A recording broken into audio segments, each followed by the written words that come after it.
चलिए बच्चों, तो शुरू करते हैं लाइव सेशन। ठीक है, चेक करिए आवाज वगैरह आ रही है कि नहीं आ रही है। ठीक है, मेरे ख्याल से हम लोग लाइव जा चुके हैं। ठीक है, तो जिसको जिसको आवाज आ रही हो, हाँ बिल्कुल, बढ़िया, शानदार। जैनिल, एके डेविल, दर्शित, जैनिल, युवराज, बढ़िया। हाँ ठीक है, आवाज और सारी चीजें बराबर हो तो एक एक दिल बनाते जाइए, है ना। दिल देके देखो, दिल लेने देने की उम्र है आपकी। ठीक है, तो दिल देके देखिए। ठीक है, बढ़िया, ऑल सेट, स्टार्ट करें। चलिए, ठीक है, तो चलिए फिर शुरू करते हैं। अब देखिए, अब ठीक है, बच्चे जुड़ रहे हैं, चलिए बढ़िया बात है। तो बच्चों आज का जो सेशन रहेगा ना, ठीक है, मैं ट्राई करूंगा, देखिए कि मैं ट्राई करूंगा आपका सबका कमेंट एड्रेस करने के लिए। लेकिन दिक्कत क्या होगा कि जाहिर सी बात है कि हम पढ़ाने में ज्यादा व्यस्त होंगे, आपको चीजें बताने में ज्यादा व्यस्त होंगे। तो हो सकता है, हाँ दिवेश, उमंग, जैनिल, ठीक है, बीडीएस, बढ़िया, चलिए, बेला, दिव्या, दियानी, जैनिल, ठीक है, बढ़िया, ठीक बात है। ठीक है, तो हाँ बढ़िया, दिल देते जाइए बच्चों, दिल देते जाइए, है ना। तो देखिए, अब क्योंकि क्या है ना कि भाई जैसे आपको मोटिवेशन की जरूरत है, वैसे टीचर को भी तो मोटिवेशन की जरूरत होती है। ठीक है, तो जितना इंपॉर्टेंट मोटिवेशन आपके लिए है उतना ही इंपॉर्टेंट मोटिवेशन हमारे लिए भी है। ठीक बात है। चलिए, हाँ, तो अब होगा क्या कि मान लीजिए मैं आपके कमेंट मिस कर जाऊं, तो आपको बिल्कुल भी गाली गलौज नहीं करनी है, आपको बुरा नहीं मानना है। ठीक है, अपन पढ़ाने में थोड़ा व्यस्त रहेंगे, मैं हालांकि मैं पूरी कोशिश करूंगा कि आपका कोई चीज छूटे ना, मैं सबको आंसर कर पाऊं, लेकिन ठीक है, अगर तो भी कोई छूट जाता है तो ठीक है, अपन कवर करेंगे। ठीक है, पर मेन पर्पस क्या है, जिस पर्पस से हम यहाँ पर आए हैं उसको हम थोड़ा सा समझ लेते हैं। ठीक बात है, तो चलिए, ठीक है, तो अब अपन थोड़ा सा एड्रेस करने की कोशिश करते हैं कि अपन इकट्ठा किस लिए हुए हैं। क्योंकि अपन ने क्या है कि एक बड़ा सपना देखा है। ठीक है, तो बड़ा सपना देखा है तो उसके लिए क्या है, तैयारी भी हमें बड़ी चाहिए। और अब हम क्या है, अपनी लड़ाई के अंत की ओर है, यानी कि हम एकदम फिनिशिंग लाइन के करीब आ रहे हैं धीरे धीरे। तो होता क्या है कि आप कहीं ना कहीं कोचिंग जा रहे होंगे, कहीं कुछ कर रहे होंगे, ठीक बात है, तो उसमें आप पढ़ाई तो आप करते हैं, लेकिन जब चीजें आखिर में जाती है तब दिक्कत हो जाती है। यानी फिनिश करना, आपने स्टार्ट कितना भी अच्छा लिया हो, लेकिन आप फिनिश कैसे करते हैं ये बहुत मैटर करता है। बोलिए, ठीक बात है, समझ में आ रही है। तो होता क्या है कि जैसे अगर मैं जेई की बात करूं या नीट की बात करूं, तो ऐसा नहीं है कि बहुत टफ एग्जाम है, इससे भी बहुत टफ टफ एग्जाम होने वाली। ठीक है, दुनिया में इससे भी टफ एग्जाम होती है। तो जेई और नीट इतनी टफ नहीं है, लेकिन जो उसको टफ बनाता है, यानी कि जैसे आप क्वेश्चंस देखें, तो जैसे आपको एग्जामिनेशन हॉल में जब क्वेश्चन दिया जाता है, ठीक है, तब हमारे पर प्रेशर होता है, सारी चीजें होती है। जब आप घर पर उस क्वेश्चन को लेकर जाते हैं, तो आप देखते हैं कि भाई नहीं, ये वाले क्वेश्चन इतने मुश्किल नहीं थे, मुझे चीजें अगर पता होती तो क्या होता कि मैं आराम से कर पाता। ठीक है, तो अब इसका मतलब क्या है, अच्छा बीच में बता दूं, मैं एक बात बिल्कुल बता दूं, एक का कमेंट आया है। ठीक है, दर्श दर्श का कमेंट है कि ये करने से कम 95 परसेंटाइल आ सकती है। ठीक है, बिल्कुल बेटा, जो हम ये करने वाले हैं 95 परसेंटाइल नहीं, आपकी 99 प्लस परसेंटाइल की मैं गारंटी लेता हूं। ठीक है, लेकिन वही बात है कि मेरा काम खाली ज्ञान देना है। ठीक है, कि जैसे वो एक शायरी है कि भाई तुम्हारा क्या है, तुम्हें तो ज्ञान देना है, इम्तिहान तो हमें देना है ना। बच्चे लोग बोलते हैं कि भाई तुम तो ज्ञान देके निकल जाते हो, तो वही बात है, हम ज्ञान देके निकल जाएंगे। मैं आपकी 99 परसेंटाइल 99 पीआर प्लस की गारंटी लेता हूं। जो भी यहाँ पर टीचर पढ़ाएगा, जो भी आपको फिजिक्स केमिस्ट्री मैथ्स बायोलॉजी पढ़ाएगा, आप जैसा जैसा वो करने को बोलेगा, अगर आप वैसा वैसा कर रहे हैं, घर पर रिलीजियसली फॉलो कर रहे हैं, तो 99 प्लस परसेंटाइल कोई बड़ी बात नहीं है। ठीक है, वो कोई बड़ी बात नहीं है, आप आ सकती है। क्योंकि आप क्या देखिए, आप अगर थोड़ा सा अगर आप देखें तो 99 प्लस परसेंटाइल कोई बहुत बड़ा टारगेट नहीं है। जैसे कुछ लोगों को अगर नहीं पता हो तो मैं बता दूं, 99 प्लस परसेंटाइल मतलब 10 से 12,000 ऑल इंडिया रैंक होती है। ठीक है, तो 10 से 12,000 रैंक लाना कोई बड़ी बात नहीं है। ठीक है, आप बिल्कुल ला सकते हैं, बस यही है कि हम अगर अभी पीछे हैं, ठीक है, तो यही मैं कह रहा था कि हम फिनिशिंग लाइन की तरफ हैं। तो फिनिशिंग लाइन की तरफ हम हैं, तो इसका मतलब क्या है कि अब हमने 11th 12th में जो जो चीजें पढ़ी है उनको सबको इकट्ठा करने का टाइम। और अगर हमने कोई चीज नहीं पढ़ी है तो यहां से हम कितनी चीजें अपने साथ लेके जा रहे हैं। ठीक है, जैसे क्या होगा कि मान लीजिए एक बच्चा है कि उसकी पढ़ाई उसने अभी तक कुछ नहीं पढ़ा है, सब भूल गया है, जो भी उसने पढ़ा था सब भूल। एक बच्चा है कि जो 11th में भी अच्छे से पढ़ रहा था, सारी चीजें अच्छे से पढ़ रहा था, लेकिन अब वो आते आते उसकी स्पीड क्या हो गई है, धीमी हो गई। ठीक है, तो अब क्या हो गया, अगर वो बच्चा जो 11th में अच्छे से पढ़ रहा था, सारी चीजें थी, अगर वो धीमा हो गया, और जो ऐसा बच्चा था जो उसने अभी तक ध्यान नहीं दिया और जो अब पिकअप करेगा, अब उसने ध्यान देना शुरू किया, ठीक है, तो जो बच्चा लास्ट में पिकअप करेगा वो उससे आगे निकल जाएगा। कहने का मतलब ये है कि फिनिशिंग लाइन पर हम खड़े हैं, बॉल जब बाउंड्री के बाहर जाएगी बच्चों, तभी सिक्सर माना जाएगा। 1 इंच से भी बॉल अंदर गिर गई तो वो सिक्स नहीं कहलाएगा। तो जो बच्चे, तो ये खास उनके लिए मेरा मैसेज है जिन बच्चों ने लगातार 2 साल अभी तक मेहनत की है, 11 से लेके 12 तक रात दिन किया है, कोचिंग जा रहे हैं, ऑनलाइन पढ़ रहे हैं, जो भी कर रहे हैं, लेकिन अगर हम अब हल्के से भी ढीले पड़े तो हम आगे की लड़ाई छोड़ देंगे।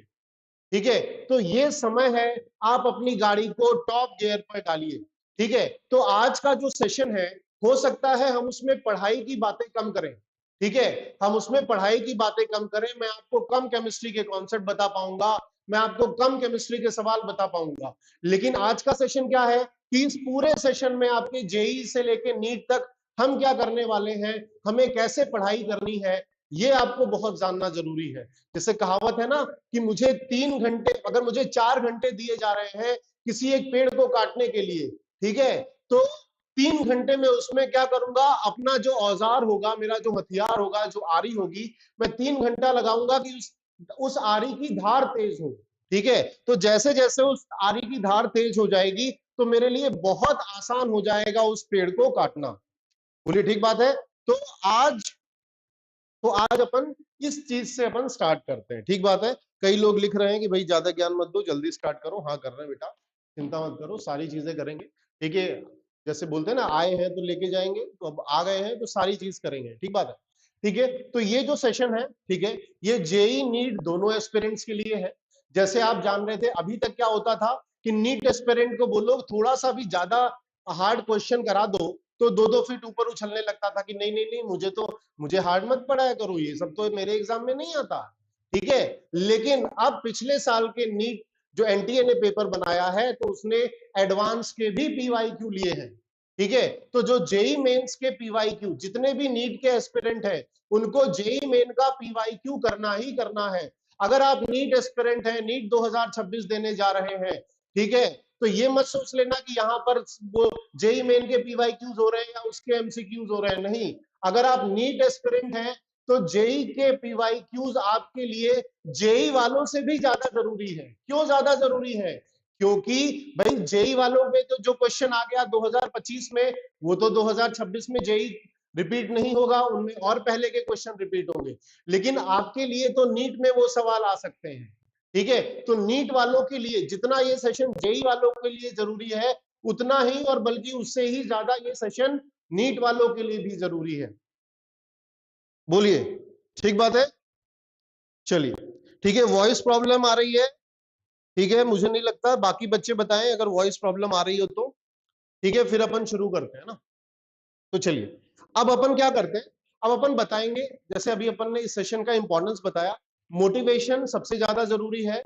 आपको ठानना होगा, इंसान, जैसे बार बार मैं कहता हूं कि इंसान शरीर से कमजोर नहीं होता, वो अपने दिमाग से कमजोर होता है। दिमाग से अगर आप हार मान लेंगे तो हार मान जाएंगे। अगर आपने दिमाग में ठान लिया कि 99 परसेंटाइल लाना है, नीट में 600 प्लस नंबर लाने हैं, तो आ भी जाएंगे। लेकिन आपने मान लिया कि नहीं यार बहुत दिक्कत है, कैसे पढ़ूंगा, मुझे कुछ आता नहीं, मुझे ये नहीं हो रहा, तो उसमें कोई दिक्कत नहीं आने वाली। ठीक है, मतलब उससे कोई फायदा नहीं होने वाला।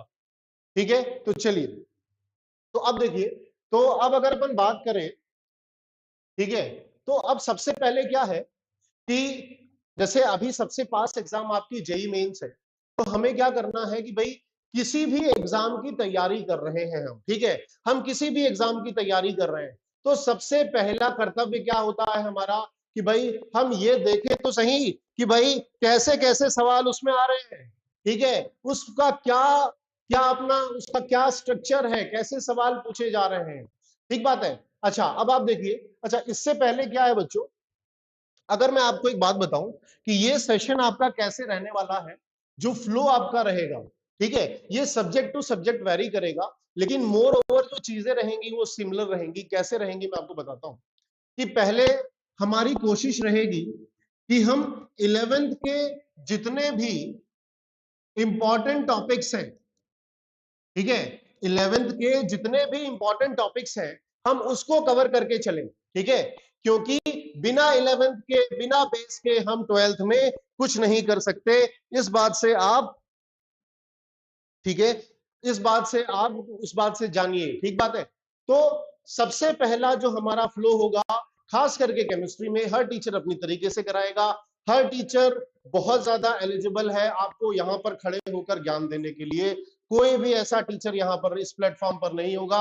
आप सब देख रहे हैं कि जागरूक आवाज इंडिया का ही नहीं पूरे गुजरात का one of the biggest platform है, ठीक है। तो इस प्लेटफॉर्म पर कोई आपको ऐसा टीचर नहीं मिलेगा जो आपको, वो डिजर्व करता है यहां पर खड़ा होना और आपको खड़े रहकर ज्ञान देना, ठीक है। हम सभी टीचर्स जो हैं एटलीस्ट 10-12 साल से यही कर रहे हैं, ठीक बात है। हमारे कितने भी पास आउट हुए बच्चे सुपर स्पेशलिस्ट कर रहे हैं, नीट वाले, जेई वाले, कोई फॉरेन में एमएस कर रहा है, कोई कुछ कर रहा है, यानी सबने अपना अपने जीवन में अच्छा खासा मचाया है, ठीक है, और वही चीज आपको भी करनी है, ठीक है।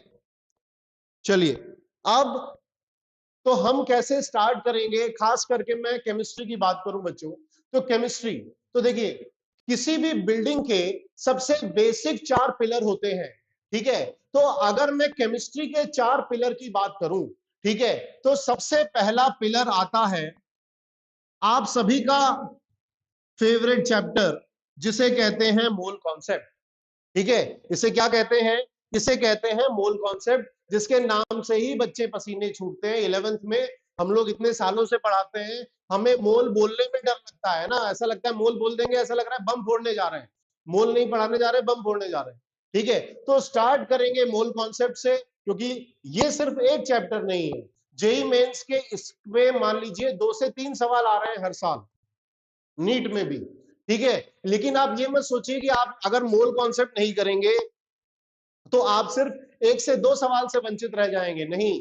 अगर आपने मोल कॉन्सेप्ट नहीं किया तो पूरी फिजिकल केमिस्ट्री में, और अब तो क्या है, अब तो ये चलन है ऑर्गेनिक इनऑर्गेनिक में भी मोल्स निकलवा लेगा कि भाई इतना प्रोडक्ट बन रहा है, ए से बी से सी, इतने इक्विवेलेंट के बदले कितना मोल बनेगा। तो मोल के बिना तो ऑर्गेनिक इनऑर्गेनिक में भी आपको फंसा दिया जाएगा, ठीक है। तो इस चैप्टर के बिना आपकी केमिस्ट्री किसी काम की नहीं है। तो मेरी आपसे यही रिक्वेस्ट है कि इस चैप्टर को एक चैप्टर की तरह मत डील करिए।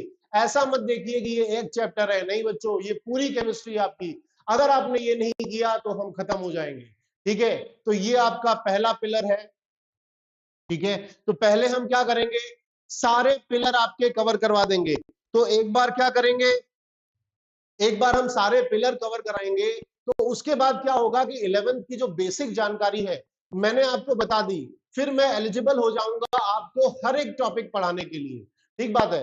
फिर इसी के बाद हम तुरंत पढ़ाएंगे पीरियोडिक टेबल, ठीक है, जो आप पीरियोडिक प्रॉपर्टीज के भी नाम से जानते हैं। क्यों, ये क्यों इतना जरूरी है, ये चैप्टर उतना इंपॉर्टेंट नहीं है, पीरियोडिक टेबल बोल दीजिए या आप इसमें पीरियोडिक प्रॉपर्टीज बोल दीजिए, ठीक है।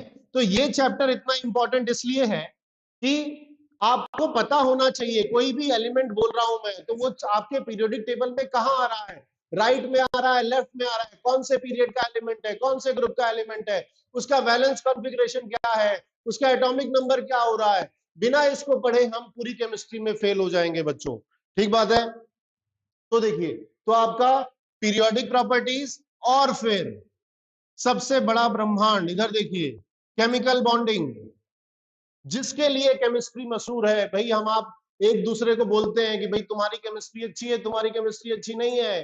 तो केमिस्ट्री कैसे अच्छी नहीं है, क्योंकि तुम्हारे बीच का बॉन्ड नहीं है अच्छा। तो आपका जो उम्र है वो बॉन्ड बनाने का उम्र है, तो यहाँ पर हम बॉन्ड बनाना सीखेंगे। और ये आपका, ये भी बहुत ही इंपॉर्टेंट है।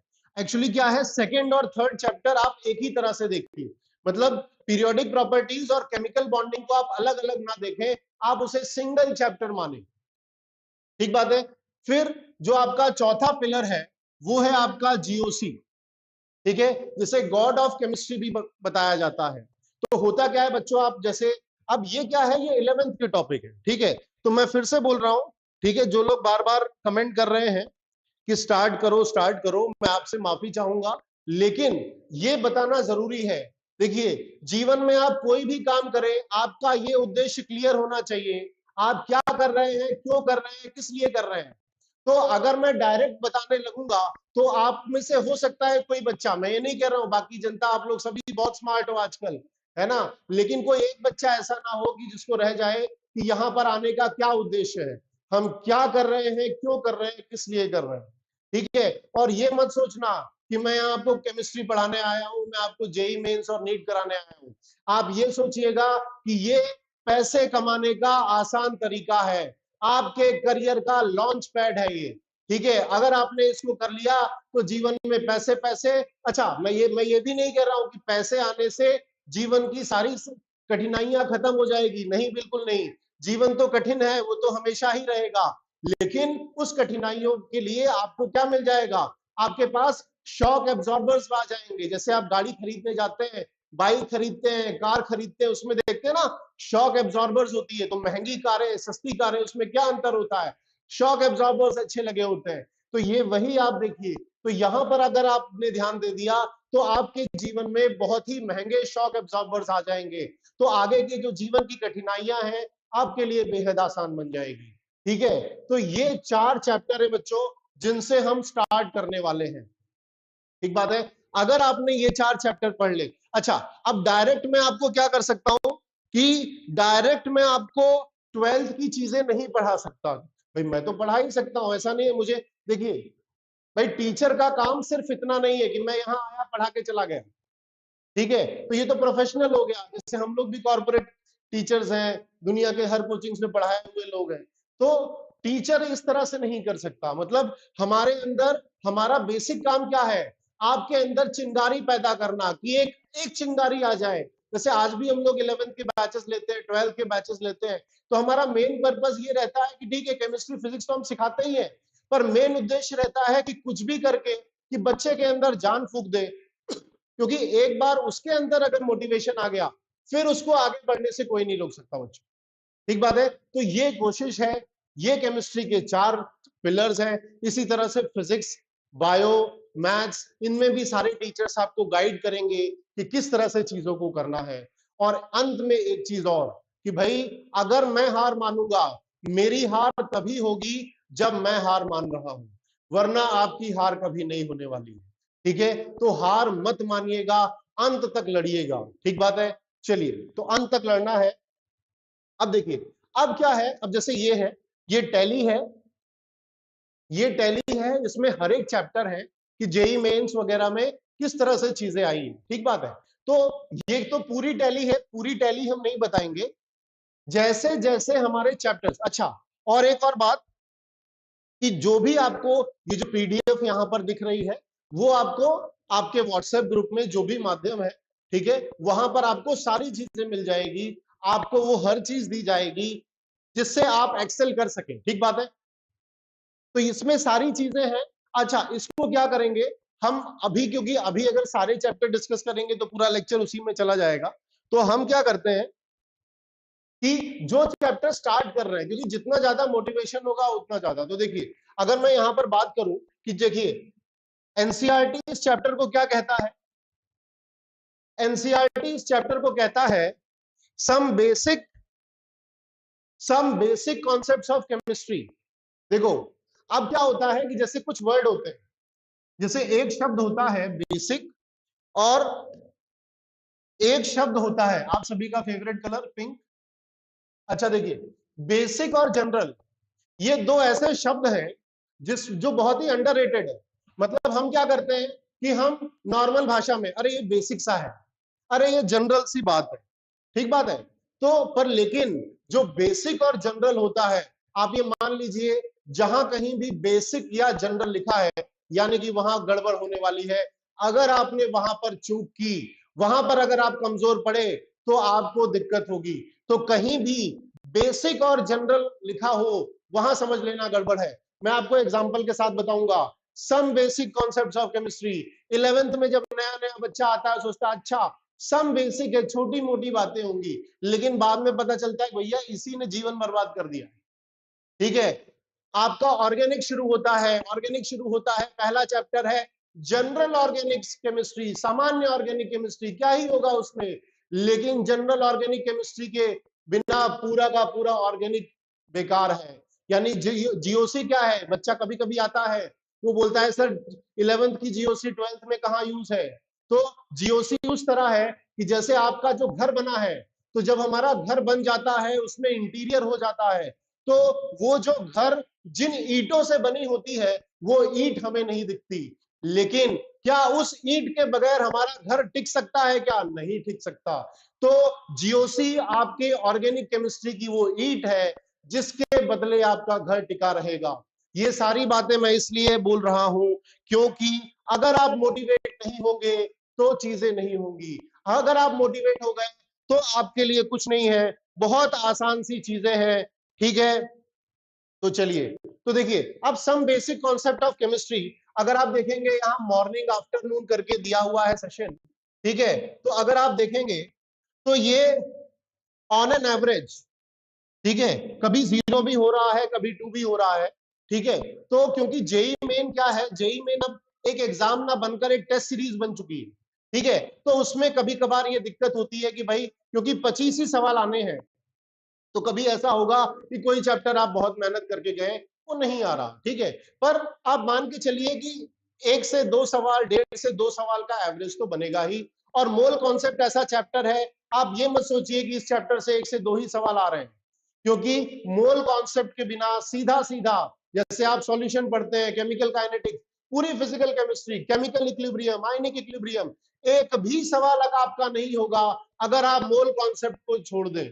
यानी मोल आगे चलकर केमिकल इक्विलिब्रियम, आयनिक इक्विलिब्रियम, यानी मोल के 2 सवाल आपको सॉल्व करने हैं। आयनिक इक्विलिब्रियम का 1 सवाल का मतलब है मोल के 2 सवाल। बोलिए ठीक बात है। चलिए, तो अब देखिए, अब अगर हम बात को आगे बढ़े तो अब यहां पर हमने क्या किया है, अब हमने यहां पर आपके लिए क्वेश्चंस लेकर आए हैं। ठीक है, अच्छा, अभी जैसे ये जो चैप्टर है आप जानते हैं कि ये आता है फिजिकल केमिस्ट्री की श्रेणी में।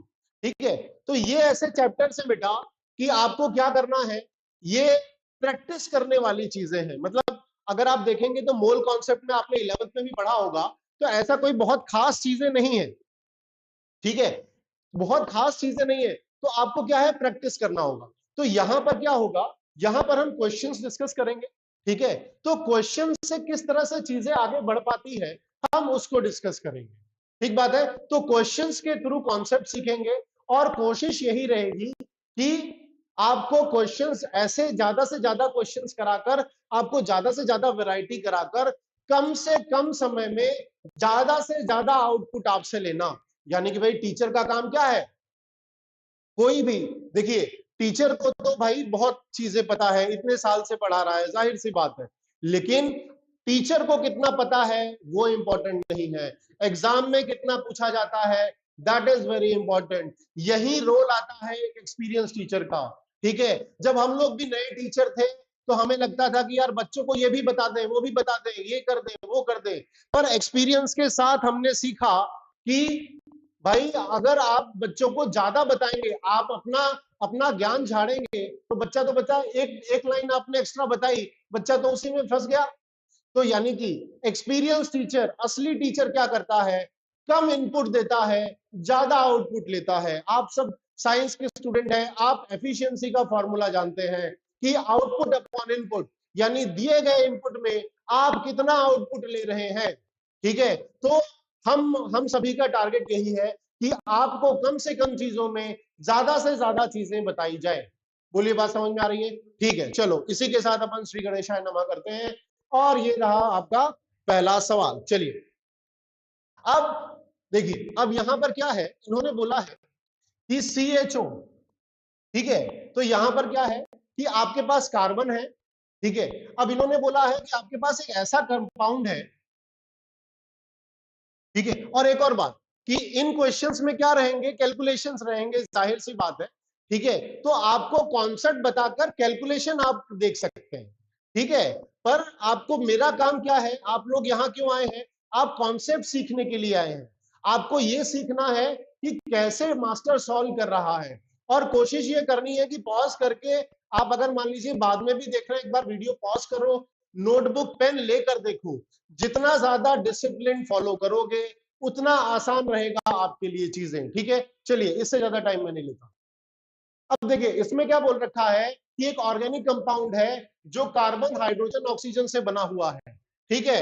अब क्या कर रहे हैं, कंबशन। कंबशन यानी आप सभी का फेवरेट काम, दैट इज आग लगाना, ठीक है।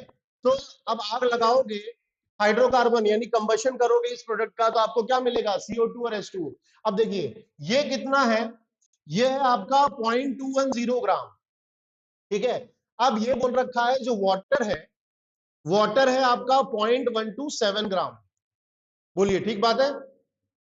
अच्छा, जो CO2 है, CO2 है आपका 0.307 ग्राम, बताइए, ठीक बात है। अब इसमें बोल रखा है the percentage of hydrogen and oxygen in the given organic compound.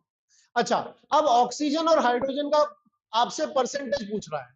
अच्छा, यहां देखिए कि जो ऑक्सीजन और हाइड्रोजन है, ठीक है, वो आपके हाइड्रोकार्बन में है। यानी कि अगर मैं बोलूं कि जो CO2 और H2O बन रहा है, वो क्या आपके इसी कंपाउंड से बन रहा है, बताइए। तो यानी कि जितना कार्बन यहां हो रहा होगा वो यहीं से आ रहा है, जितना हाइड्रोजन H2O में आ रहा है वो आपके कंपाउंड से ही आ रहा है, ठीक है। तो अब देखिए, अब मैं क्या बोलूंगा, यहां देखिए CO2, ठीक है। तो CO2 का मोलर मास कितना होता है, बताइए। CO2 का मोलर मास होता है 44 ग्राम। अच्छा, 44 ग्राम में कितना ग्राम कार्बन है, बताइए। 12 ग्राम। यानी कि मैं बोल सकता हूं कि 44 ग्राम में 12 ग्राम कार्बन है। अच्छा, बताइए, अब आपके पास CO2 कितना है, देखिए यूनिटरी मेथड, फिजिकल केमिस्ट्री में यूनिटरी मेथड बेहद काम की है, ठीक है। बेटा, गुजराती मीडियम की भी क्लासें रहेंगी, आप उसके लिए चिंता मत करिए, अभी जितना हो पाए आप उतना देखिए, ठीक है। अच्छा, अब यहां पर अगर बात करें तो यहां पर क्या बात हो रही थी कि देखिए कि 44 ग्राम CO2 मिलकर 12 ग्राम कार्बन दे रहा है। आपके पास कितना है, आपके पास 0.307 ग्राम CO2 है।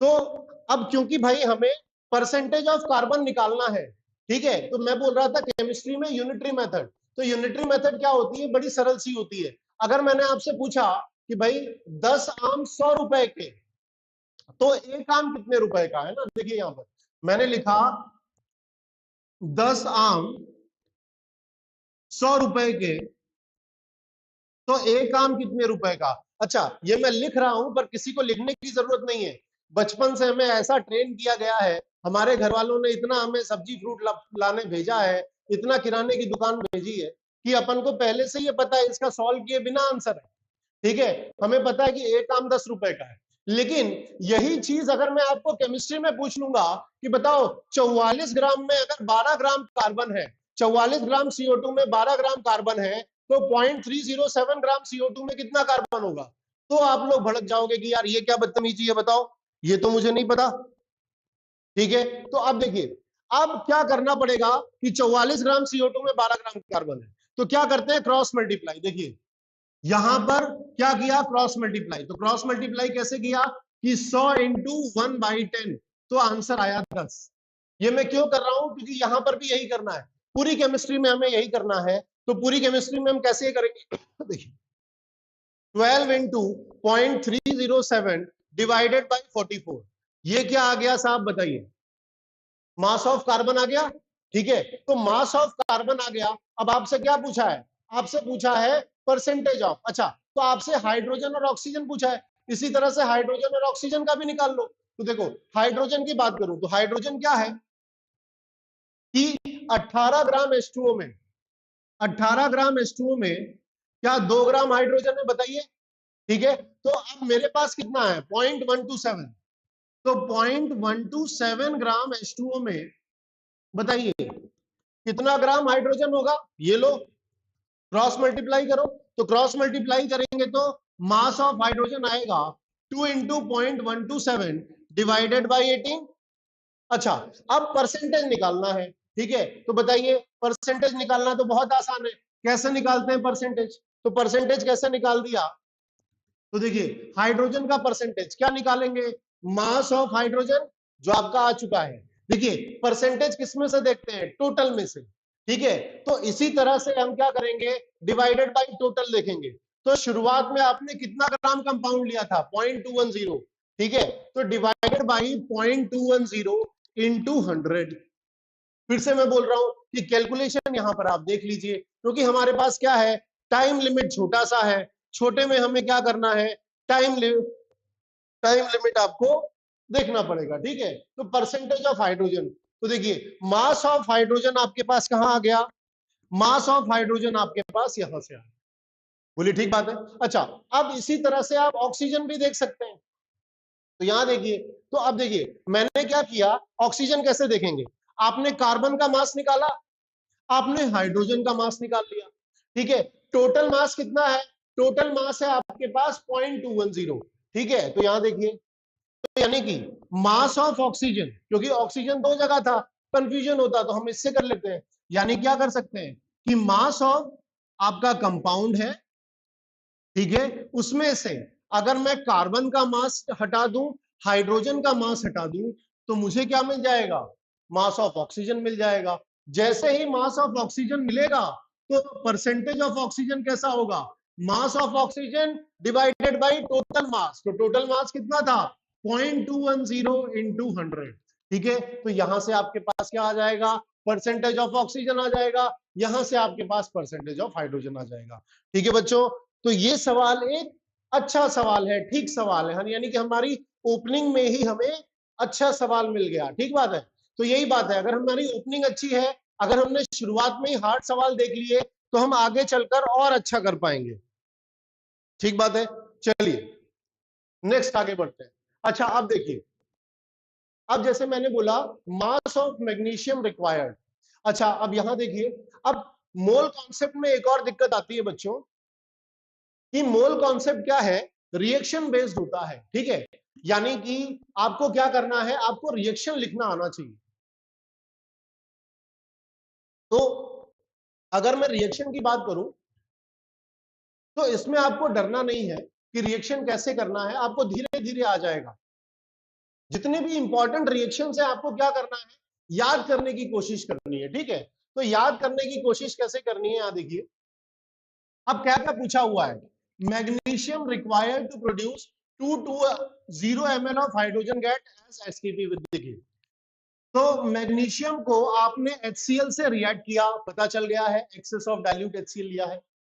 अच्छा, क्वेश्चन खुद चिल्ला चिल्ला कर बोल रहा है कि एक प्रोडक्ट क्या है, H2, तो ठीक है, अब Mg और Cl क्या बनाएगा बच्चों, वो बनाएगा MgCl2।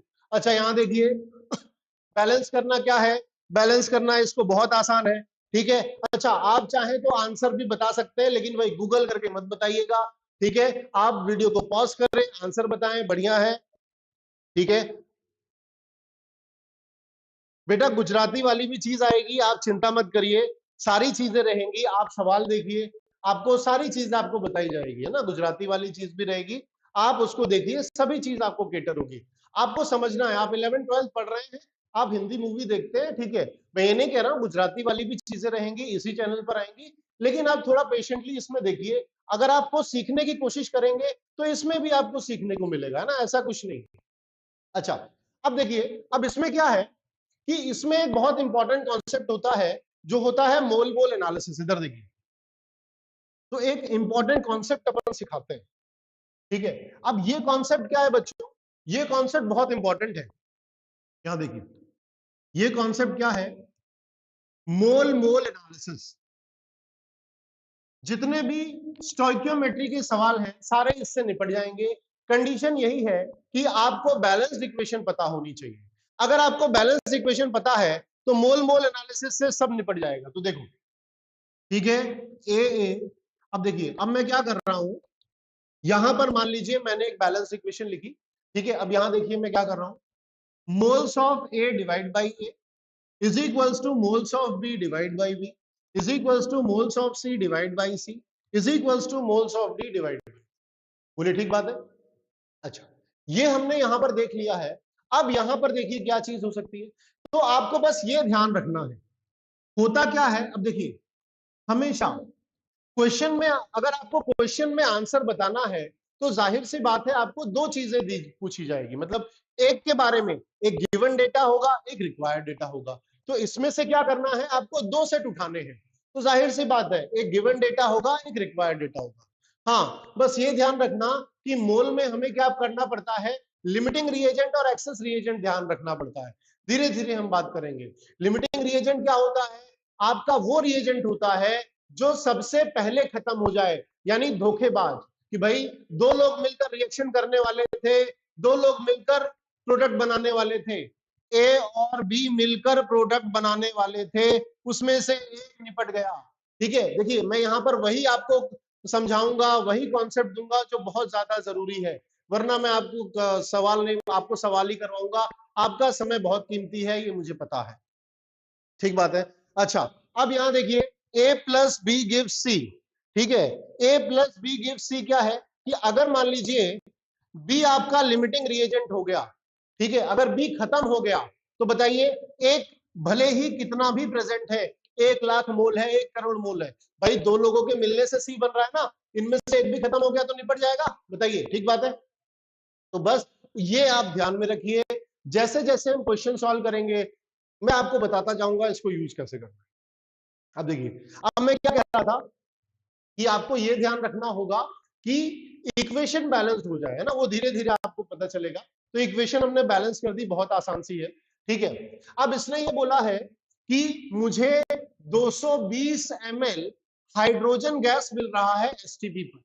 अच्छा, अब देखिए, अब यहां पर दो चीजें होती हैं बच्चों, एनटीपी एसटीपी का भी देखिए होता क्या है। ज्यादा डिटेल में नहीं जाऊंगा, बस आपको फॉर्मूला बताकर छोड़ रहा हूं, डिटेलिंग अपन नहीं जा रहे।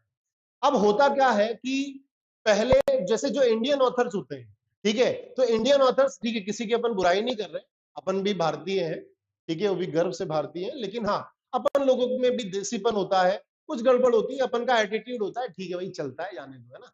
ठीक है, तो जो इंडियन ऑथर्स होते हैं वो क्या होते हैं कि वो दूरदर्शन की तरह होते हैं। हालांकि आप लोग तो दूरदर्शन से नहीं रिलेट कर पाओगे। तो होता क्या था कि पहले के जमाने में दूरदर्शन पे न्यूज आती थी, तो वो लोग कुछ गलत खबर भी बताते थे तो उसको रेक्टिफाई नहीं करते थे। हालांकि आज के भी लोग नहीं करते, पर ठीक बात है। तो दूरदर्शन वालों को रहता था कि छोड़ो यार, देखता ही कौन है, कुछ गलत बता भी दिए तो क्या ही फर्क पड़ जाए। तो वैसे ही क्या है, इंडियन ऑथर्स भी है। तो ऐसा नहीं है कि इंडियन ऑथर्स में ज्ञान की कमी है, ज्ञान उनके पास भरपूर है। पूरे इंडिया के लोगों का ज्ञान, पूरे पूरे डंका उसका पूरे विश्व में बच रहा है। ठीक बात है, लेकिन इंडिया के लोग क्या होते हैं, मूलभूत रूप से आलसी होते हैं। ठीक है यार, चल रहा है, जाने दो, एक बार प्रिंट हो गया, जाने दो, वही चलते हैं। तो देखिए, एनटीपी एसटीपी में एक फर्क होता है, ये है नॉर्मल टेम्परेचर प्रेशर और ये है स्टैंडर्ड टेम्परेचर प्रेशर। आपको पता होना चाहिए, क्योंकि अब जो एनटीए डेटा दे रहा है तो इसमें क्या होता है, अगर आप एनटीपी ले रहे हैं, एनटीपी पे जो मोल्स का फॉर्मूला होता है तो वॉल्यूम अपॉन 22.4 लीटर होता है, और एसटीपी पर जो मोल्स का फॉर्मूला होता है V अपॉन 22.7 लीटर होता है। ठीक है, बहुत ही छोटा सा डिफरेंस है, बहुत ही छोटा सा डिफरेंस है, लेकिन दिक्कत क्या हो रही है। ठीक है, कुछ लोग लग रहा है गंदी गंदी चीजें बता रहे हैं। ठीक है, अरे गुजराती मिल जाएगा यार, गुजराती मिल जाएगा, काहे चिंता कर रहे हैं। ठीक है हीरो, चिंता मत करो यार, सारी चीजें होंगी। ठीक है, अब देखिए, तो क्या होगा कि आपको ये बहुत ध्यान रखना है। अच्छा, ये अंतर क्यों आता है, अंतर इसलिए आता है, यहां पर जो प्रेशर लेते हैं 1 atm और यहां पर जो प्रेशर लेते हैं वो आप सभी का फेवरेट 1 bar। ठीक है, तो इनमें अंतर है, इसलिए माइन्यूट सा अंतर है, पर आपको पता होना चाहिए, क्योंकि आजकल तो पहले क्या होता था, पहले एनटीपी लिखा हो या एसटीपी लिखा हो अपन मान के कर लेते थे कि भाई V अपॉन 22.4 ही लेते थे। लेकिन अब आप ध्यान दें कि एसटीपी का मतलब क्या है, V अपॉन 22.7। ठीक है, तो चलिए क्वेश्चन पर आते हैं, धीरे धीरे अपनी स्पीड पकड़ेंगे, ध्यान से देखिए। ठीक है, अब देखिए यहां पर, तो अब क्या है, अब देखिए जैसे अभी मैंने मोल मोल एनालिसिस लिखा था, तो देखिए यहां पर मोल मोल एनालिसिस में हमेशा जैसे मैंने आपको 4 खाने बताए थे, तो आपको क्या करना है, 2 खाने उठाने हैं। तो देखिए क्या पूछा जा रहा है, इसके बारे में पूछा जा रहा है, और इसका डेटा दिया हुआ है। बताइए, बहुत आसान है। तो दो उठाने हैं, तो क्या करें? तो देखिए यहां पर मोल मोल एनालिसिस देखें। अगर हम मोल मोल एनालिसिस देखें तो देखिए moles upon coefficient, moles upon coefficient, यानी कि मोल्स को उनके बैलेंस कोफिशिएंट से डिवाइड कर देना है। चलिए यहां पर देखते हैं। तो मोल्स अपॉन कोफिशिएंट से अगर हम देखें तो देखिए, तो moles of Mg divide by 1 is equals to moles of H2 divide by. ठीक बात है। अच्छा, अब आपको क्या पूछा है? मास पूछा है। मोलर मास आपको बता दिया है 24 होता है। अच्छा, इसके मोल्स कितने हो गए? इसके मोल हो गए V अपॉन 22.7 लीटर्स। ठीक है, तो V की वैल्यू कितनी आ रही है? V यहां पर लिखा है 220 ml। अब बच्चों यहां ध्यान देना, ये ml में है, ये लीटर में है। ठीक है, तो अब आपका फर्ज है, आप चाहे ml वाले को लीटर में कर ले या लीटर वाले को ml में कर ले। यहां मैं लीटर, तो 22,700 ml। ठीक है, तो यहां पर बच्चों सॉल्व करेंगे तो बेहद आसानी से आपका सवाल आ जाएगा, आंसर आ जाएगा। एक लाइन में आपका आंसर आएगा। बोलो, ठीक बात है? एक लाइन में आपका आंसर आ जाएगा। तो ये आप देख ले, वरना फिर क्या है? ये देखिए, अगर मैं आपको दिखाऊं तो ये जैसे सॉल्यूशन लिखा है, तो सॉल्यूशन आपको दुनिया भर के लिखे रहेंगे। हम ये कोशिश कर रहे हैं कि भाई आपको सारी चीजें दी जाए, लेकिन अंत में सॉल्यूशन से सॉल्यूशन लिखा हुआ देखकर आपको पता नहीं चलेगा। तो वही मेरा उद्देश्य है कि आपको सॉल्यूशन बताना। आपको तो क्या करना है? आपको इसी मेथड से चीजों को करना है। बोलिए, ठीक बात है? चलिए, तो ये क्वेश्चन हो गया। अब आते हैं नेक्स्ट क्वेश्चन। अच्छा, नेक्स्ट क्वेश्चन क्या कह रहा है? नेक्स्ट क्वेश्चन ये कह रहा है which one will have the highest number of atoms. ठीक है, सभी को हमने बराबर ग्राम दिया है। अच्छा, अब यहां पर सबसे बड़ा फर्क आता है कि मोल कॉन्सेप्ट का। तो मोल कॉन्सेप्ट एक्चुअल में है क्या? ठीक है, तो जैसे मैंने बोला कि मैंने बोला एक दर्जन है ना। मोल कॉन्सेप्ट क्या है? जैसे कोचिंग की दुनिया में, जैसे इस चैप्टर को सीबीएसई में, स्टेट बोर्ड की किताबों में बताया जाता है some basic concepts of chemistry. लेकिन जो कोचिंग की दुनिया है, जेई नीट की दुनिया है, उसमें ये चैप्टर फेमस है मोल कॉन्सेप्ट के नाम से। तो ऐसा क्या कॉन्सेप्ट है मोल का? बड़ा ही सीधा, बड़ा ही सरल कॉन्सेप्ट है। एनसीईआरटी में एक्सप्लेन किया हुआ है, एनसीईआरटी की लाइन है। जैसे मैंने बोला एक दर्जन, तो एक दर्जन सुनते ही आपके दिमाग में क्या आया? आपके दिमाग में आई 12 चीजें। एक दर्जन का मतलब 12 चीजें। तो ठीक है, मैंने बोला 2 दर्जन, तो 2 इंटू 12। ठीक है, तो आपके दिमाग में क्वेश्चन नहीं गया, क्योंकि आपके दिमाग में फिट है। वैसे ही एक मोल का मतलब क्या होगा? 6 इंटू लगभग, वैसे तो 6.023 होता है, लगभग 6 इंटू 10 की पावर 23 पार्टिकल्स। बोलिए, तो यानी कि मैं ये बोल दूं कि जैसे एक दर्जन है, 2 दर्जन है, 3 दर्जन है, तो 3 दर्जन में 36 चीजें होंगी, 4 दर्जन में 48 चीजें होंगी। तो जितना ज्यादा मोल होगा, तो देखिए हाईएस्ट नंबर ऑफ एटम्स, तो जितना ज्यादा दर्जन उतना ज्यादा केले, जितने ज्यादा मोल उतने ज्यादा एटम, यानी कि number of atoms is directly proportional two moles. यानी कि जिसके मोल ज्यादा उसके एटम की संख्या ज्यादा, जिसके मोल कम उसके एटम की संख्या कम। अच्छा बताइए, मोल का क्या डेफिनेशन है? Given mass upon molar mass. तो देखिए, गिवन मास तो सबका सेम है, 10 की पावर -9 ग्राम मोलर मास। तो बताइए, मोलर मास तो अलग अलग होगा। यहां पर ये सारे एलिमेंट दिए हुए हैं। ठीक है, अच्छा, तो मैं ये क्या कह लूं कि नंबर ऑफ पार्टिकल्स क्या आया? Is inversely proportional to molar mass. ठीक है, यानी कि जिसका मोलर मास कम उसमें पार्टिकल ज्यादा। तो देखिए, ये आपको जो मोलर मास है, इसमें आपको चिंता करने की जरूरत नहीं है। ये आपको क्वेश्चंस में दिए रहेंगे, है ना, ये आपको पेपर में दिए जाएंगे, इसकी चिंता आपको नहीं करनी है। ठीक है, जो भी गुजराती वाले डिमांड है, विवेक बेटा धैर्य रखो, सारी चीजें होंगी, सभी सभी माध्यम में आपको पढ़ाया जाएगा। थोड़ा धैर्य रखिए, सारी चीजें आपको मिलेगी। ठीक है, अभी हम गुजराती कमेंट सेक्शन में बवाल करने से अच्छा 2 मिनट लगा के सुन ही लें। सारे माध्यम गुजराती, आपको सारी चीजें कवर की जाएगी। ठीक है, और भी टीचर्स हैं, वो सारी मीडियम को कनेक्ट करेंगे। थोड़ा सा आप इसमें धैर्य देकर सुनिए। ठीक है, ठीक है, वो आपको सारा डेटा, गुजराती का लेक्चर कब होगा वो आपको सारा डेटा ग्रुप पर बता देंगे। ठीक है। आपको तो भाई चिंतन सर है, वो आपको चिंतन सर पे भरोसा रखना चाहिए, ठीक है। वो आपके लिए इतनी चीजें कर रहे हैं, आप वहां पर देखिए कि आपको क्या क्या चीजें मिल रही है, आपको सारी चीजें मिलेगी, धैर्य रखिए। अभी हम फालतू का बवाल काटने से अच्छा 2 मिनट लगा के सुन लो यार, इतना क्या नाटक कर रहे हो, है ना। ठीक है। अब देखो, तो मैंने क्या बोला, number of particles is inversely proportional to molar mass. जिसका मोलर मास ज्यादा उसके कम, जिसका कम उसका ज्यादा, ठीक है। तो जिसका मोलर मास, तो देखिए ये पीआर है, इसका मोलर मास सबसे कम है, तो इसके नंबर ऑफ पार्टिकल सबसे ज्यादा, ठीक बात है। चलिए, तो एकदम टाइम पास टाइप सवाल था। अब इस पे आते हैं। अब देखिए नेक्स्ट, देखिए ये भी एक अच्छा सवाल है। इसमें क्या बोल रखा है, on complete combustion of 1 gram of an organic compound, ठीक है। कोई भी एक ऑर्गेनिक कंपाउंड था 1 ग्राम का, ठीक है। वो बोल दे रहा है 1.46 ग्राम CO2 और 0.567 ग्राम H2O, the empirical formula mass of the compound, ठीक है। तो एम्पिरिकल फॉर्मूला मास कितना होगा, तो यानी कि एक तरह से वो उसमें क्या पूछा जा रहा है, एक तरह से आपको एम्पिरिकल फॉर्मूला पूछा जा रहा है बच्चों। अच्छा, और देखिए, और अगर आप बताऊं, अब देखो, अब एम्पिरिकल फॉर्मूले के भी बड़े लफड़े रहते हैं। तो देखो, अब एम्पिरिकल फॉर्मूला भी देखिए, तो उसमें क्या होता है, वो टेबल लेबल बनाते हैं, सारी चीजें करते हैं। आपको तो क्या करना है, आपको तो ये कॉन्सेप्ट पकड़ के रखना है कि चीजें आती कैसी, एकदम सरल तरीके से, ठीक है। तो आपको पूछा गया है एम्पिरिकल फॉर्मूला मास, तो भाई जाहिर सी बात है, एम्पिरिकल आ गया तो भाई फॉर्मूला आ गया तो मास भी आ जाएगा। तो अब आपको देखना, देखो अब ये क्या बोल रखा है, 1.46 ग्राम CO2 है। अच्छा देखिए, CO2 यहां पर कुछ भी नहीं लिखा, CO2 लिखा है।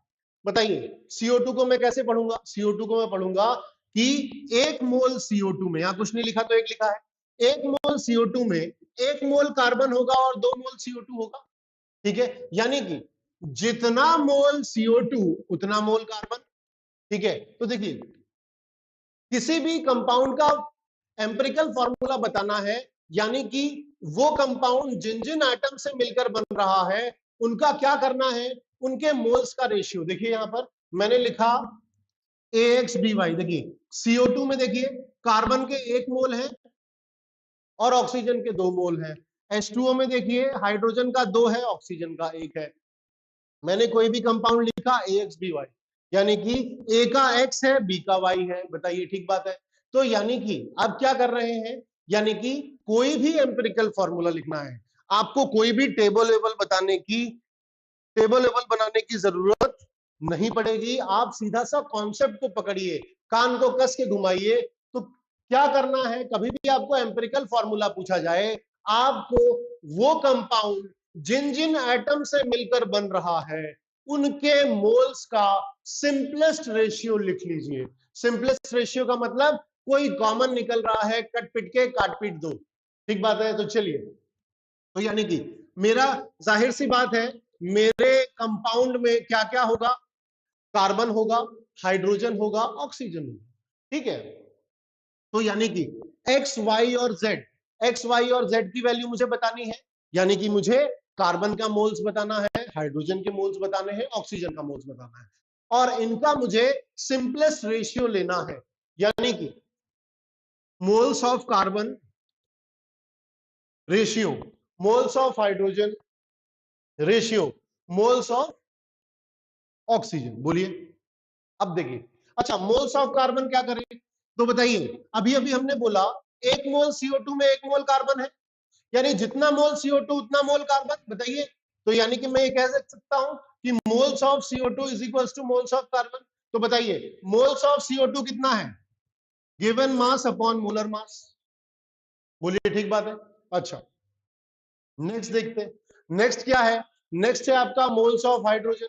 तो हाइड्रोजन के मोल्स कितने हैं बताइए, तो हाइड्रोजन के मोल्स कितने आ रहे हैं, तो यहां देखिए हाइड्रोजन का कितना है, 0.567 ग्राम ऑफ H2। तो देखिए यहां पर, अब H2O का क्या सीन है, H2O में देखिए कि 1 मोल H2O में 2 मोल हाइड्रोजन है, ठीक है।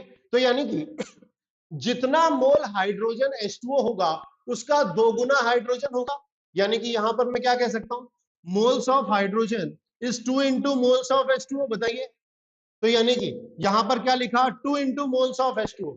तो मोल्स ऑफ H2O, तो मोल्स ऑफ H2O के में गिवन मास 0.567 अपॉन कितना होगा हाइड्रोजन, ठीक है, इसका H2O का कितना मोल्स होगा 2 into moles of H2O given mass upon molar mass.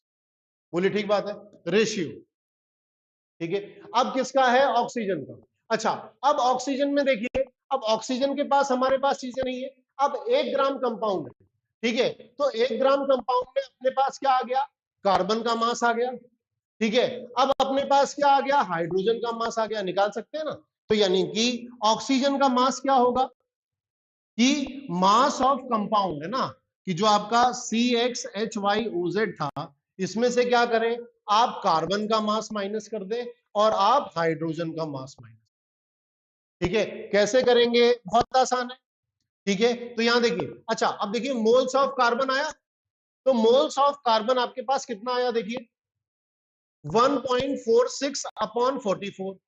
अच्छा बताइए मोल से मास पे कैसे जाते हैं, ठीक है, मोल से मास पे कैसे जाते हैं, मोलर मास से मल्टीप्लाई करके, ठीक है। तो मोलर मास से मल्टीप्लाई कर दें, बताइए 1.46 अपॉन 44 इंटू 12, तो ये क्या आ गया बच्चों बताइए, ये आपके पास मास ऑफ कार्बन आ गया, ठीक है। अच्छा इसी तरह से आप क्या निकाल सकते हैं बताइए, मास ऑफ हाइड्रोजन निकाल सकते हैं, मोल्स ऑफ हाइड्रोजन कितना था 2 इंटू 0.567 अपॉन 18, ठीक है।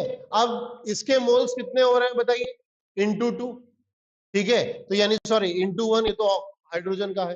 तो अब देखिए, अब यहां पर क्या आ गया, मास ऑफ कार्बन आ गया, मास ऑफ हाइड्रोजन आ गया, तो ऑक्सीजन के लिए क्या करेंगे, इससे माइनस कर देंगे, ठीक है। फिर क्या करें, अगर आपको दिख रहा है कि भाई आपका जो कंपाउंड है वो कार्बन हाइड्रोजन और ऑक्सीजन से मिलकर बन रहा है, तो कार्बन हाइड्रोजन ऑक्सीजन से मिल रहा है, तो कार्बन का ये मास है, हाइड्रोजन का ये मास है, ऑक्सीजन का मास आप सब में से माइनस करके निकालेंगे तो आपको मिल जाएगा, ठीक है। तो आप फाइनल कैलकुलेट कर लेंगे, तो आपके पास देखिए ये सारी चीजें, जो चीजें यहां पर अपन ने की है वही चीजें वहां पर की, देखिए 12 से मल्टीप्लाई किया, जो आंसर आया 1 से माइनस करके, तो फाइनल आपका आंसर इस तरीके से आ जाएगा, ठीक बात है। कैलकुलेशन वाला पार्ट है, कैलकुलेशन वाला पार्ट आपको थोड़ा सा देखना है। मैं यहां पर आपको बताऊंगा कि सवाल को समझना है, कॉन्सेप्ट बताने के लिए मैं हूं, है ना। कैलकुलेशन आपको देखना पड़ेगा क्योंकि हमारे पास टाइम लिमिट है, कम समय में ज्यादा सवाल करना हमारा लक्ष्य है, ठीक है। तो उसके लिए आप कैलकुलेशन वाला देख लीजिए,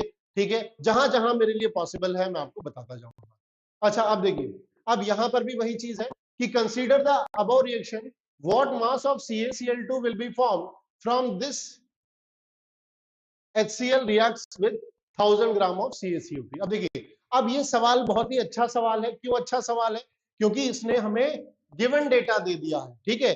तो गिवन डेटा दे दिया है तो गिवन डेटा हमारे लिए बहुत अच्छा है। तो गिवन डेटा अच्छा क्यों है, अच्छा अब देखिए, अब मुझे क्या बोल रखा है कि CaCl2 का मास, जो देखो हमेशा किसी भी क्वेश्चन को करने का एक स्टैंडर्ड तरीका है, क्या है कि एक बार गिवन डेटा लिख लो, एक तरफ रिक्वायर्ड डेटा लिख लो, क्या दिया है और क्या पूछ रहा है, ठीक बात है। तो मास पूछ रहा है CaCl2 का, अगर हम HCl का कितना है 250 ml 0.76 मोलर, ठीक है। डेटा देने के अलग अलग तरीके हैं, इन्होंने अलग तरीके से डेटा दिया हुआ है, ठीक बात है। चलिए अब reacts with 1000 gram of CaCO3, ये लो 1000 ग्राम ऑफ CaCO3। अब देखिए, अब क्या होता है कि मोल कॉन्सेप्ट का जो सबसे पहला नियम है, तो मोल कॉन्सेप्ट का सबसे पहला नियम क्या है, ठीक है। चलो हर्ष गोहेल, गुड, चलो बढ़िया है, आप लोग दाद दे रहे हो, ठीक है, बढ़िया है, ठीक है। तो बीच बीच में कमेंट छूट रहे हैं, कोई बात नहीं, जैसे शायर होता है, शायर को क्या है बीच बीच में वाह वाह करके मोटिवेट करना है, आपको भी बीच बीच में मोटिवेट करना है, बस कोशिश करिए गालियां ना दे। चलिए अब देखिए, अब जब भी हमारे पास दो रिएजेंट आ जाते हैं, तो दो रिएजेंट आ जाते हैं तो हमें क्या करना है, दो रिएजेंट आ जाते हैं तो हमें यह करना होता है कि उनमें से कहीं कोई लिमिटिंग तो नहीं है। वैसे ज्यादातर केस में पता चल जाता है, एक्सेस लिख देता है। अब इन्होंने हमें नहीं बताया, ठीक है, कि कहीं कोई लिमिटिंग तो नहीं है, एक बार चेक कर लेते हैं। तो देखिए मोल्स ऑफ CaCO3। तो लिमिटिंग चेक करना, अब यहां देख लीजिए, अब ये भी एक इंपॉर्टेंट सब्जेक्ट है, इंपॉर्टेंट पॉइंट है। अब देखिए, जो जो इंपॉर्टेंट कॉन्सेप्ट है वो मैं नहीं छोड़ूंगा, वो तो आपको पढ़ाकर ही मैं बताऊंगा, क्योंकि टीचर की आदत है कि भाई मैं ये नहीं मान सकता कि सभी को आता है। कोई भी एक बच्चा कोने में अगर सेशन के बाद भी अगर वही हालत है, तो भाई इस सेशन का अब क्या मतलब है? इस सेशन का सबसे हेल्पफुल चीज ये है कि कम से कम इस सेशन के बाद बच्चे के पास एक चीज तो ऐसी हो, आप अपना कीमती 1 घंटा दे रहे हैं, इस सेशन के बाद कम से कम एक चीज तो ऐसी हो कि नहीं सर, हाँ ये चीजें मुझे नहीं पता थी, ये मास्टर ने बताई, ये मुझे पता चला, मजा आया। ठीक है, अब देखिए, अब लिमिटिंग रिएजेंट यानी कि जो आपका धोखेबाज है, जो पहले खत्म हो जाना है, वो कैसे पता चलेगा? तो देखिए, अब हम क्या करते हैं, अपनी फिर से सदाबहार रिएक्शन लिखे। तो सदाबहार रिएक्शन में क्या करें, मोल्स ऑफ A बाई ए, भाई लिमिटिंग रिएजेंट बताओ, लिमिटिंग रिएजेंट रिएक्टेंट में से ही होगा, प्रोडक्ट में से तो होगा नहीं। ठीक है, तो प्रोडक्ट्स में से तो होगा नहीं, तो अब क्या करें बताओ? ठीक है, तो अब देखिए यहां पर मोल्स ऑफ A बाई ए, तो देखिए जिसका रेशियो, हमारे दिमाग में कुछ क्या होती है, गलत फहमियां भर जाती है। ऐसा नहीं कि मास्टर ने गलत पढ़ाया, नहीं, मास्टर सही बताता है, ये तो बहुत छोटी चीज है, हम उसको गलत तरीके से समझ लेते हैं। ठीक है, तो अब देखिए, मोल्स को देखकर, मास को देखकर कभी भी हमें लिमिटिंग रिएजेंट नहीं बताना है। ऐसा जरूरी नहीं है कि कोई कम मात्रा में है तो वो निपट जाएगा, ऐसा कोई जरूरी नहीं है।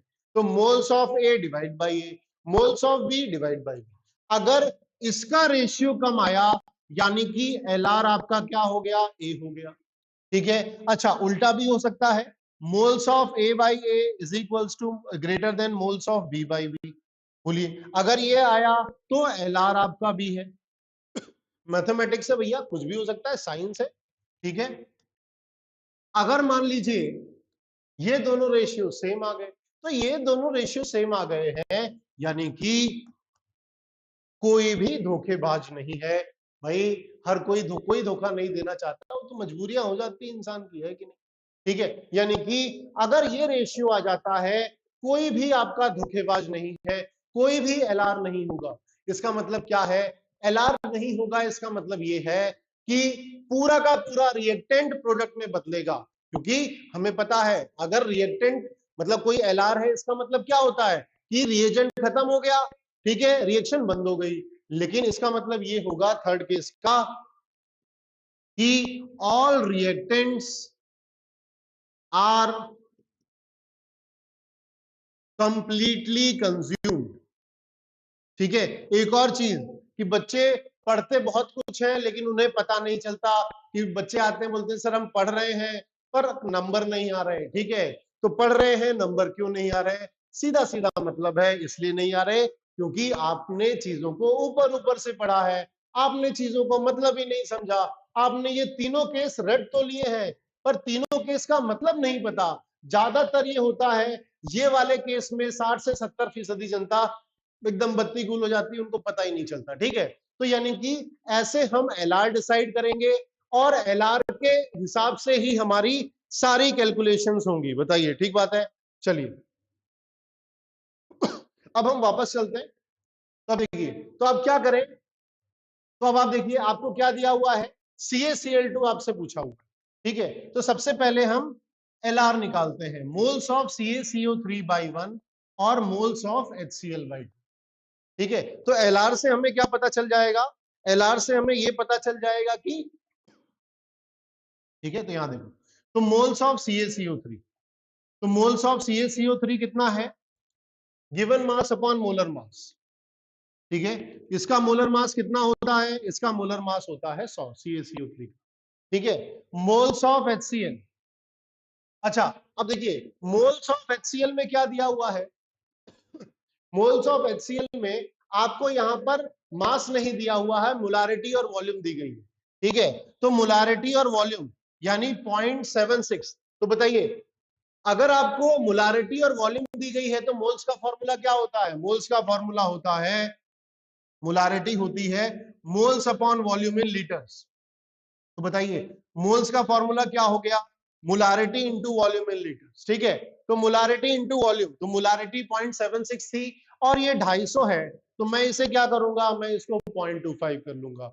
तो बताइए अब मोल्स ऑफ HCl बाई 2। अब देखिए एक तरफ आपके पास क्या है, CaCO3, इसके मोल्स 10 है, दूसरी तरफ क्या है बताइए, 0.76 इंटू 0.25 डिवाइड बाई 2। बताओ अब कौन सी वैल्यू बड़ी है कौन सी छोटी है? मुझे नहीं लगता कि इसमें आपको दिक्कत आएगी, बताइए कमेंट करके बताइए कौन सी बड़ी कौन सी छोटी। भाई ये तो ऑलरेडी 1 से छोटा है, मल्टीप्लाई होगा, यानी जाहिर सी बात है ये आपका, ठीक है, तो ये वैल्यू छोटी हुई। तो मैंने बोला ये वैल्यू छोटी हुई, यानी LR क्या हुआ, LR आपका HCl हुआ। ठीक बात है। अब देखिए LR आपका HCl हुआ, अब इसका मतलब क्या है, आगे की जितनी भी कैलकुलेशन है हमें किसके रिस्पेक्ट में करनी है, LR के रिस्पेक्ट में करनी है। तो जैसे आपने देखा था कि मोल मोल कॉन्सेप्ट में, ठीक है, तो मोल मोल कॉन्सेप्ट में हम क्या करते थे, मोल मोल कॉन्सेप्ट में हम मोल मोल एनालिसिस में क्या करते थे, हम 2 सेट उठाते थे, तो उसमें से एक सेट कौन सा लेंगे, LR। ठीक है, तो देखिए एक सेट मैंने LR लिया, तो LR आपका क्या था, HCl, यानी कि मोल्स ऑफ HCl बाई 2। दूसरा सेट कौन सा लेंगे, दूसरा सेट लेंगे हम मोल्स ऑफ CaCl2। CaCl2 का कोफिशिएंट 1 है। ठीक है, तो यहां से क्या आ जाएगा, उसका मास। तो बताइए मोल्स ऑफ HCl ये रहा 0.76 इंटू 0.25 डिवाइड बाई 2, ठीक है, इज इक्वल्स टू मोल्स। तो गिवन मास अपॉन CaCl2, तो CaCl2 का मोलर मास कितना होता है, ये 40 और ये 71, यानी 111। तो यहां से बच्चों क्या होगा, मास ऑफ CaCl2 आ गया। ठीक है बच्चों, तो ये यहां पर आपका सेशन है। ठीक है, तो आज के जो सेशन में हमने थोड़ा से कम क्वेश्चन सॉल्व किए। अच्छा, क्योंकि ये चीजें बड़ी है, आप देख रहे हैं टेक्निकल चीजें हैं, फिर से मैं आपसे रिक्वेस्ट करूंगा कि हम जितने भी बड़े चैप्टर हैं, ठीक है, तो नेक्स्ट चैप्टर में जितने भी इसके क्वेश्चंस हैं हम उसको क्या करेंगे, हम उसको निपटा लेंगे। ठीक है, हम उसको क्या करेंगे, हम उसको निपटा लेंगे। तो अभी के लिए मैं सेशन यही रोकता हूं।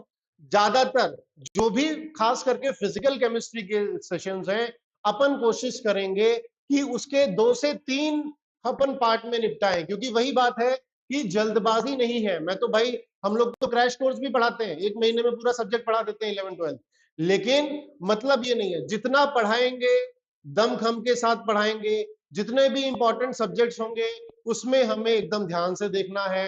आपको जितने भी इंपॉर्टेंट कॉन्सेप्ट है सारी चीजें आपको बताई जाएगी। ठीक बात है। चलिए त्रिशा बढ़िया, ऑप्शन सी ठीक है, बढ़िया बेला, ठीक है। तो चलिए, तो जैसे भी आपको सेशन रहा, जो भी आपको कमी लगे उसको भी कमेंट करिए, जो भी चीज आपको अच्छी लगे उसको भी कमेंट करिए। इसी की तरह से आपके पास सारी चीजें आपको कराई जाएंगी बच्चों। ठीक बात है। चलिए, thank you, thanks a lot.